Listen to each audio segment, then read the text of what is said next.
More Than a Mother indicate that women are more than mothers.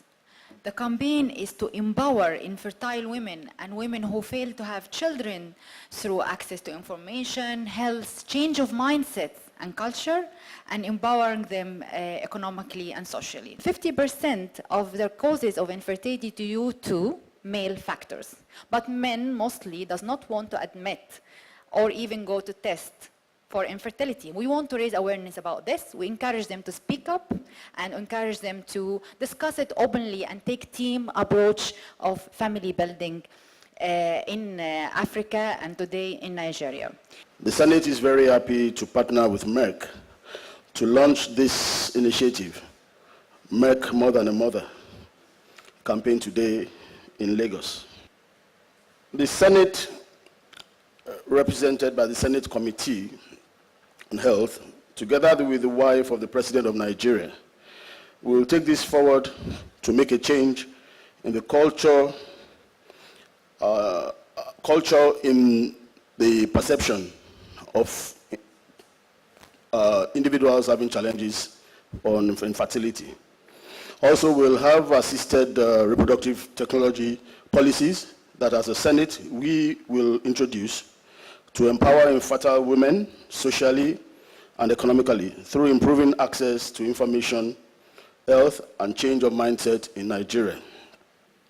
As members of parliament and leaders in every platform that we have to make sure that we use that platform to change policies, to create awareness, to educate the community. As Senator Landry stated, that most of the cases can be prevented. But how can they be prevented if we don't give out that information? If we don't reach out to the community that are suffering from this and they don't know what to do? They need to know that there is an alternative. They need to know that there is treatment. They need to know that there is early detection, prevention, and cure before you get to a point where it becomes like impossible or very expensive for you to get a child. In introducing this policy in the Senate or House of Representatives, all the messages we are going to give is going to lead towards more advocacy, making more noise about why infertility is not a curse. And also, there's a lot of noise about sexual education in schools today. So talking about the sexually transmitted diseases that could lead to infertility definitely is an added message that must now be emphasized. And I believe that with Make More Than a Mother campaign and all these added messages to it, it will also do Nigeria a lot of good. How are you?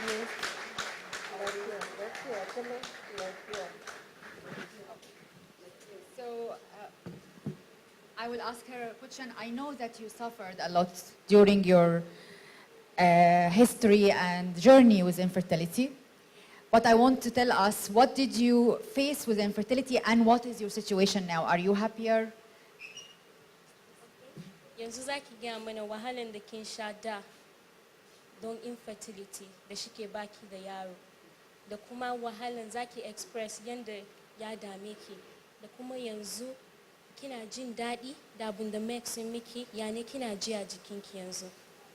Wahalan da na sha lokacin da bani da yaro da ina zama da mai gidana ba komai da yake tafiya, ina sananin wahala, masanaciyar wahala, ba na samun ci, ba na samun sha, ba kwanciyar rai. Okay, when she was with her husband, because of the fertility, there was no peace of mind. She was suffering. There was nothing to eat, quarrels here and there. Things were not moving on fine for her. But what about now, after you have your own business now? Okay, yanzu da Merck sun bude miki business yanzu da kike yi, ya ne kina ya ji a jikinki? Oh, ban san abin da zan ce ba. She doesn't know what to say. Ina gode ma Merck. She's needing to thank Merck for what they've done to her. She's really very happy. You know, in thinking about this, first of all, it's important to realize that the stories that you've heard, we as physicians hear part of that. So we certainly hear the poignant pleas of women and men who wish to have their infertility problems addressed quickly, quietly, secretively, and we hear that. And so how do we respond to that? We respond to that in a scientific and a medical way. Those of us who are in medical schools like Dapo, myself, and others, we do experiments. We devise therapies that we think are effective, ways to diagnosis, ways to understand exactly why these problems have occurred. And if we are successful, we publish these articles in scientific journals. We argue among ourselves about facts that the patients don't understand. Either other people in the highly educated tier with which we deal find boring, they're statistical, they are based upon small methods, and it really doesn't go very far. A woman's right to have a child is a human right, right? And I think that's a message which we need to help to propagate, so that even in resource-challenged countries like ours, where we should also emphasize that women shouldn't be denied access to health care.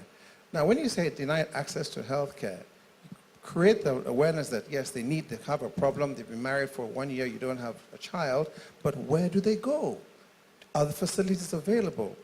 You see, we need to create the facilities at the same time as creating the awareness.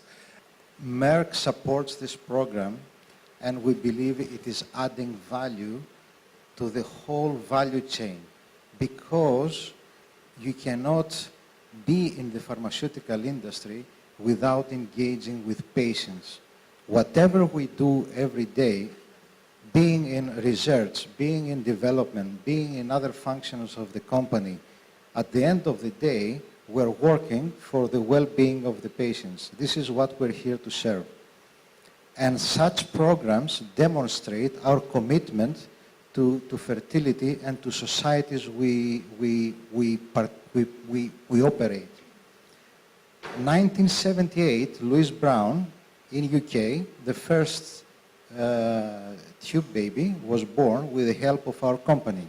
And of course, esteemed scientists that worked endless hours to develop the technique. And this is an assisted reproduction technique. So that means you have a lot of people around it. You have physicians, you have embryologists, as you say, you have technical staff, you have a lot of people creating and paving new ways to deliver.